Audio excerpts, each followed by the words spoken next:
Hello everyone, welcome. My name is Phoenix and this is the Consumer's Guide to Filmmaking. The Furious, 2026, Kenji Tanigaki.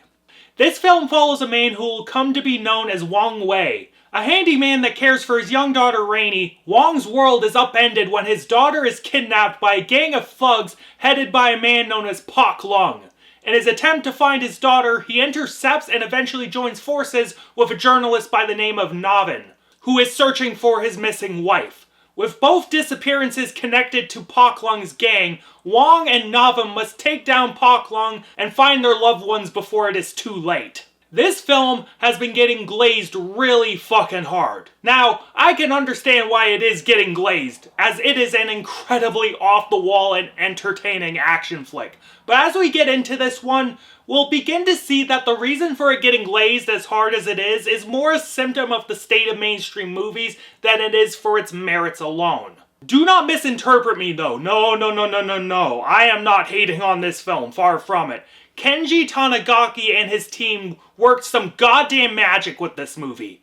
Teaming with DP Meteor Chung, that's a fucking badass name, and editor Chris Tonick, Tanigaki crafted some of the wildest action set pieces this side of the Raid 2. The editing was rhythmic and clean, with every cut hiding / complementing obvious stunt work or effects. The shots were all medium to wide and let the action breathe. You got to take in every hit and feel it. The environments were shot and utilized really nicely, especially during the final set piece in the police station, where the area was being lit by the emergency generator lights. It was all very natural and purposeful, especially the part where the villain, Pak Lung, was being lit by like lightning. That was really fun. Now, I want to move into the production design and the stunt work and the choreography. Sadly, this is where I have to start ragging on the movie. To start with the choreography and the stunts, I was impressed with this group of actors and their willingness to take some gnarly bumps. But when I observed the movements and the fights themselves on a blow-by-blow basis, it got really inconsistent. When it worked, the fight scenes had a wonderful sense of stakes and impact, where it felt like these characters were fighting tooth and nail to survive. Other times, it felt kind of labored and, in a less complimentary sense, choreographed, like a weak dance routine. I kind of rolled my eyes when they did a giant Tower of Doom during the fucking nightclub fight. The special effects are probably the most inconsistent part. When it works, the gore and makeup and prosthetic work could be decent, but other times, some of the shots that were blatantly using CGI were utter dog shit. Like, the CGI was so crude and cheap looking that it ripped me right out of the movie. Now, Buddy was making this film on a budget of around 20 milli USD, which is a mid-sized movie. In terms of sets and locales, he used that budget wisely. In terms of effects, he probably could have splurged a little bit more on practical work instead of cheap computer work. Back to things that I liked about the movie. Let's talk about the music. Composed by a team that included rapper and producer Flying Lotus, this score was full of rhythm and style. It had the typical pounding drums and throbbing bass you would hear in a martial arts film such as this, but there was also this guitarist that was just shredding all over these scenes. When Wong was fighting Mad Dog from the raid in the police station, the guitar player just started ripping Paganini, and that took me aback for a second. But overall, I thought the music really enhanced the action. Writing-wise, I don't think we can expect any brilliant ideas and thoughtful discussions to come from this film. This film is about kicking ass and taking names at a relentless pace. To be quite honest with you, the writing could be pretty fucking corny and the acting could be quite wooden.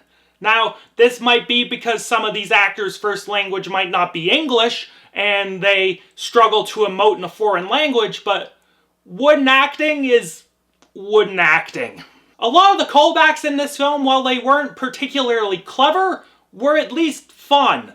The big dopey henchman coming back to avenge his dad was fucking hilarious. Wong using his steel-toed work boots to kick someone's face in was very cute. Wong's head injury did play a factor in the ending, but it did kind of fall flat when he survived. Like, he took a bunch of blows to the back of the head.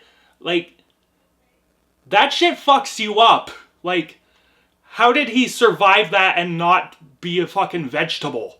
Like, I think the film ties itself up in a tolerable enough bow, but I wish there was just a little more meat on the bones, if you know what I mean.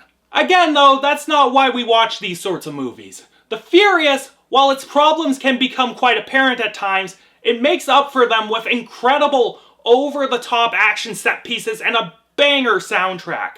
A film like this garnering this much attention in the North American marketplace, while it isn't as tightly made as, say, The Raid or Hard Boiled, it shows that North American audiences are starved for quality, entertaining action movies.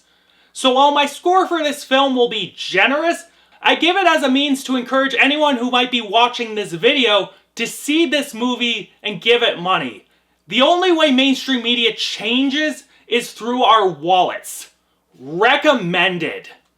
And I am feeling a generous 8 out of 10 on this one. Like I said, generous 8 out of 10. But goddamn, we gotta make this film succeed so, like, more action movies like this can be made. Come on, guys. Get out there and see this movie. Catch you later, guys.